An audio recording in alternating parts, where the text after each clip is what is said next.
no? Accident, oo. Para yung amo ko, yung ilang beses din ano yung sasakyan niya. Oo. Sabi nga nung driver na ano ka driver? Kaya nga. Anong offense mo?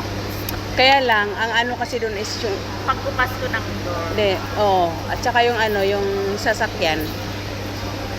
Yung may-ari ng sasakyan.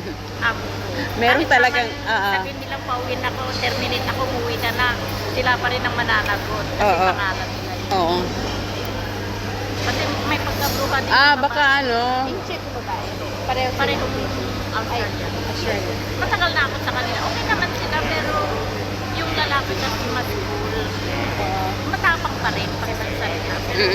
After a Kasi minute naman, straightforward naman sila. Kaya sa pag sensitive ka, maano Yun ka nga, sa kanila kasi sabi nga sobra nung- sila sabi ko straightforward nga, kung magsalita. nakalimang kontrata na ako.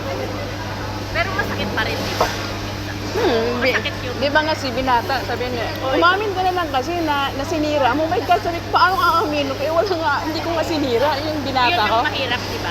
Aminin Yung mo na aamin ka kasi. ng hindi mo na Sabi niya, aminin mo na kasi kung Nagtatanong sila pero ang tanong nila yung paaminin ka na. yung parang guilty ka na. Ay, yun, Yung agad-agad. way na pagtatanong nila. hindi lang guilty, yung ipaamin talaga siya. Aminin mo na kasi. My God, sabi ko, ano aaminin ko? Hindi ko ginawa. Ang hirap ng buhay natin, no? Oo, yung pasensya natin. So, laging kailangan